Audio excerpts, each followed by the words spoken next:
Attention, si votre rythme cardiaque augmente, c'est normal. Mathieu Bock-Côté pense et parle plus vite que son ombre. Alors, certains découvrent ces jours-ci, ces semaines-ci, l'influence toxique des écrans partout dans les écoles. En cela, ils disent « Aïe, aïe, aïe, mais qu'est-ce qui se passe? Pourquoi on nous a pas avertis avant que les écrans pouvaient déstructurer complètement la représentation du monde, la représentation des sens, la santé physique et mentale des plus jeunes? » Et là, 2-3 personnes, 4, 5, 10, 12, 15, disent « Un instant, on vient pas de le découvrir, ça fait des années qu'on met en garde par rapport à ça, mais vous nous écoutiez pas. » Et le philosophe Régent Bergeron a consacré une tribune dans Le Devoir, si je ne me trompe pas, à cette question sur le mode « Bon, mais maintenant que tout le monde a pris conscience de ce qu'on savait déjà, qu'est-ce qu'on fait maintenant par rapport aux écrans dans les écoles? » Régent Bergeron, bonjour. Oui, bonjour. Alors, dans votre tribune, c'est assez intéressant parce que vous nous dites ils découvrent tous cela en ce moment, mais on le savait déjà. Il me semble que c'est le grand écart, il est là, entre le fait que ceux qui voulaient savoir savaient, mais l'idéologie nous empêchait de voir. Oui, exactement.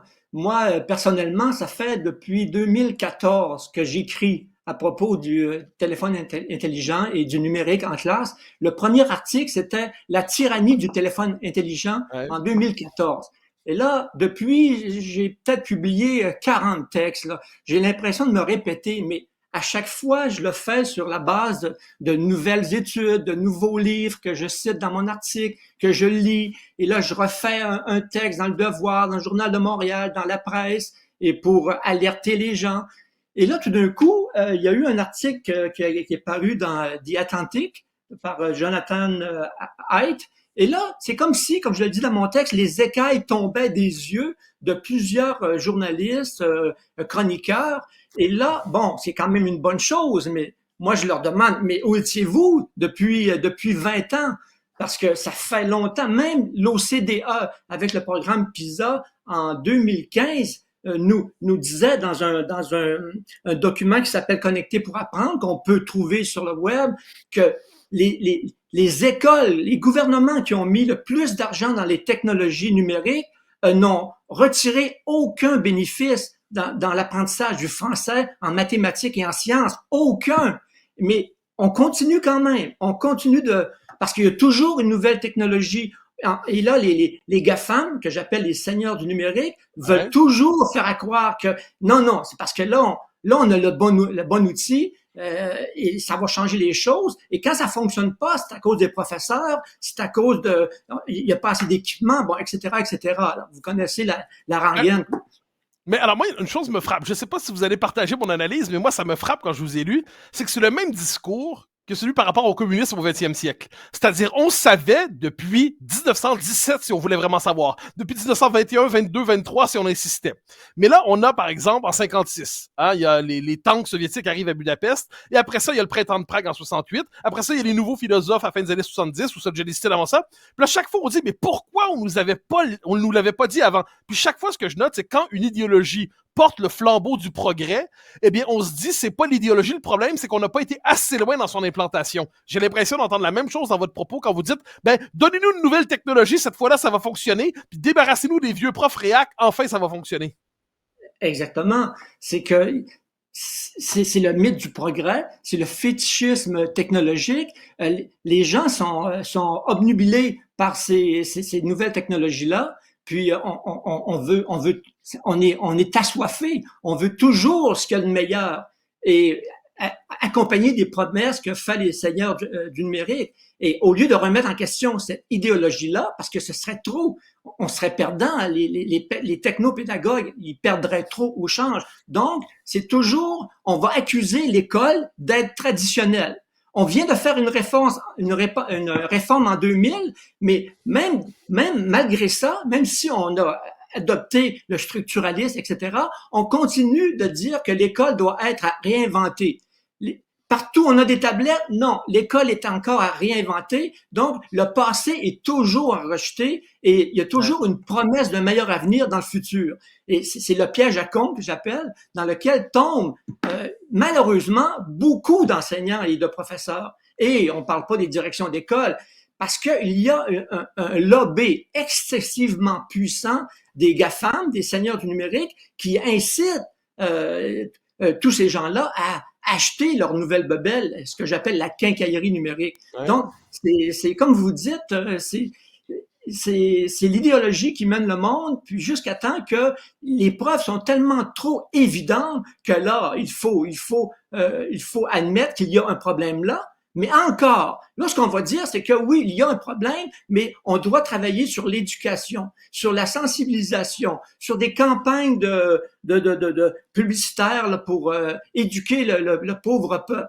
Mais oui, c'est toujours bien. Mais moi, ce que je dis, c'est que à un moment donné, quand on fait face à un problème de santé publique, il faut faire comme on a fait avec la ceinture de sécurité, avec la cigarette, avec le masque lors de la pandémie. Il faut que le gouvernement mette ses culottes, pas à moitié, comme le fait Bernard Drinville, en interdisant du bout des lèvres le téléphone dans les classes, alors que, bon, on sait que c'est difficile à gérer, mais en allant plus loin, en y allant d'un principe de précaution, en mettant une sorte de stop pour analyser la situation, et pendant ce temps-là, on essaie de revenir au bon sens, comme, bon, j'ai de la misère à utiliser ce mot-là maintenant avec le Parti conservateur, mais il faut revenir au bon sens et remettre la lecture, la culture et l'écriture au centre du projet éducatif, comme certains pays nordiques là, commencent à le faire aujourd'hui. Donc, le bon sens existait avant le présent Parti conservateur, existera et existera après.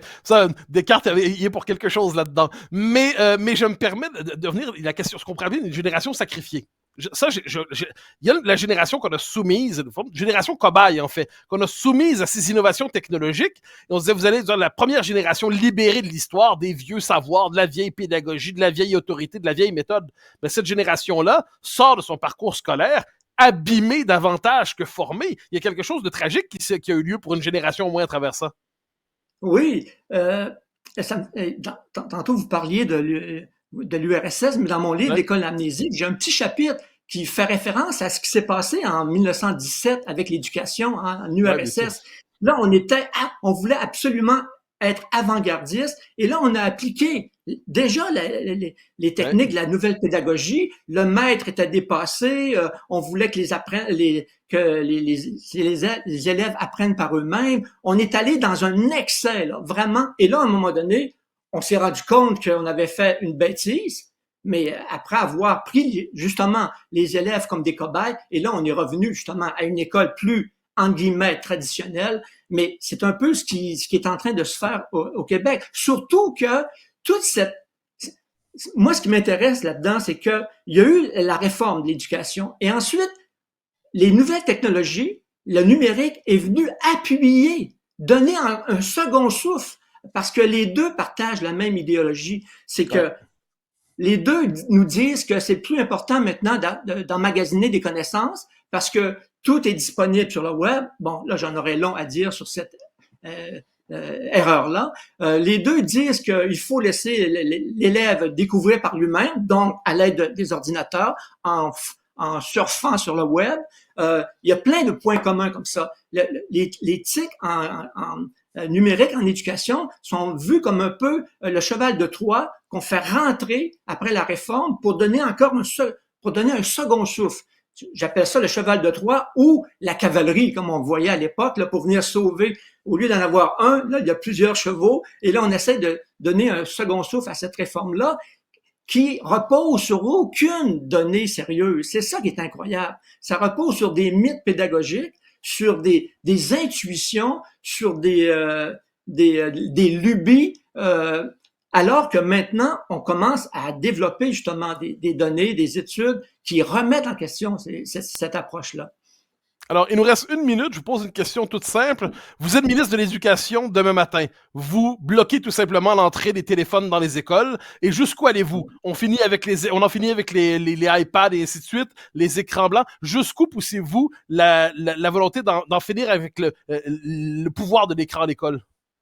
Bon, c'est sûr que j'interdirais les téléphones dans les écoles et surtout dans les cours de récréation, dans les cafétérias, dans les corridors, parce que j'ai vécu ça, moi, en tant que prof de philo. Ensuite, là, je ferai attention. Je suis pas le bon Dieu, donc je consulterai, je ferai des analyses, et là, c'est sûr qu'on peut pas sortir les écrans des écoles, parce que tout se passe dans les laboratoires. Il y a beaucoup de choses qui se font à l'aide des écrans, mais il y aurait toute une réflexion à faire et il faudrait aussi revenir à une école, comme je le disais tantôt, plus axée sur la culture, le savoir, et non pas l'information, non, le savoir et l'écriture, la lecture.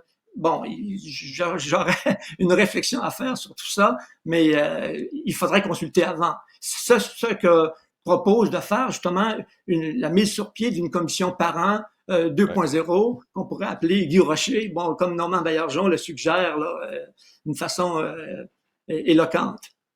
Alors, Régent Bergeron, j'espère que vous serez ministre de l'Éducation dans les prochaines années. Ce serait une excellente nouvelle pour tout le monde. Vous êtes philosophe. Merci infiniment pour votre temps ce matin. Merci à vous. OK, merci pour l'invitation.